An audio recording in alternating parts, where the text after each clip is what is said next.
নমস্কাৰ Assam GK ৰাজ চেনেললৈ স্বাগতম জনাইছো আজি প্ৰথম প্ৰশ্নটো হৈছে মিচিংসকলৰ জাতীয় উৎসৱটিৰ নাম কি ইয়াৰ অপচনসমূহ দিয়া আছে বাথৌ বিশু বিহু আলি আই লৃগাং ইয়াৰ শুদ্ধ উত্তৰটো হৈছে অপচন নম্বৰ খ আলি আই লৃগাং 2 নম্বৰ প্ৰশ্নটো হৈছে বড়োসকলৰ প্ৰধান উৎসৱ কি ইয়াৰ অপচনসমূহ দিয়া আছে বৈশাগু বিহু আলি আই লৃগাং আৰু বাথৌ ইয়াৰ শুদ্ধ উত্তৰটো হৈছে অপচন নম্বৰ ক বৈশাগু 3 নম্বৰ প্ৰশ্নটো হৈছে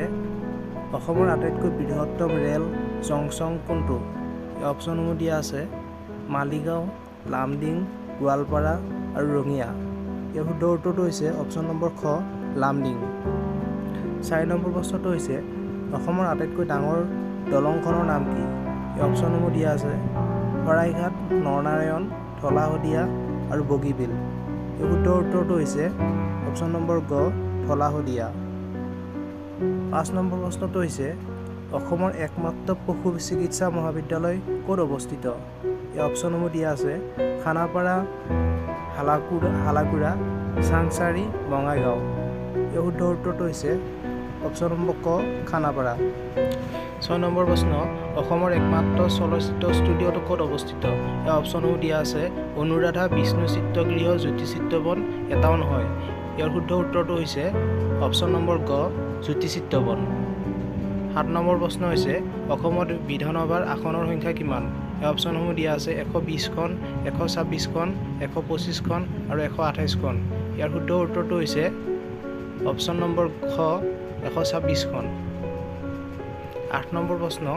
গুৱাহাটী অনাতাঁৰ কেন্দ্ৰটি কিমান চনত স্থাপন হৈছিল ইয়াৰ অপচনসমূহ দিয়া আছে 1948 চনৰ 2 জানুৱাৰী 1901 চনৰ 5 জুলাইত 1948 চনৰ 1 জুলাইত আৰু 1919 চনৰ 5 জুনত ইয়াৰ শুদ্ধ উত্তৰ হৈছে 1948 চনৰ 1 জুলাইত 9 নম্বৰ প্ৰশ্ন হৈছে অসমৰ প্ৰথম মুখ্যমন্ত্ৰী কোন আছিল অপচনসমূহ দিয়া আছে গোপীনাথ বৰদলৈ তৰুণ গগৈ প্ৰফুল্ল মহন্ত আনন্দৰাম বৰুৱা ইয়াৰ শুদ্ধ উত্তৰটো হৈছে অপচন নম্বৰ ক গোপীনাথ বৰদলৈ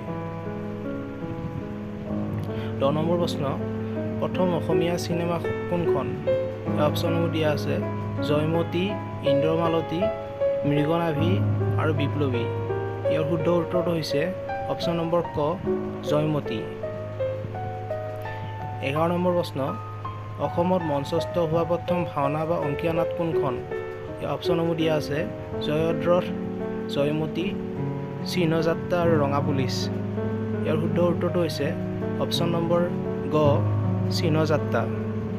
আৰু অন্তিমটো প্ৰশ্ন দাদা চাহেব ফাল্কে বঁটা পোৱা প্ৰথম অসমীয়া কোন এই অপচনসমূহ দিয়া আছে ডক্টৰ ভূপেন হাজৰিকা জয়ন্ত হাজৰিকা জুবিন গাৰ্গ আৰু অংগৰাগ পাপন ইয়াৰ শুদ্ধ উত্তৰটো হৈছে অপচন নম্বৰ ক ডক্টৰ ভূপেন হাজৰিকা যদি ভিডিঅ'টো চাই ভাল লাগিল তেনেহ'লে এটা লাইক কৰি দিব লগতে আগলৈ নতুন ভিডিঅ'সমূহ পাই থাকিবলৈ আমাৰ চেনেলটো ছাবস্ক্ৰাইব কৰি ৰাখিব ধন্যবাদ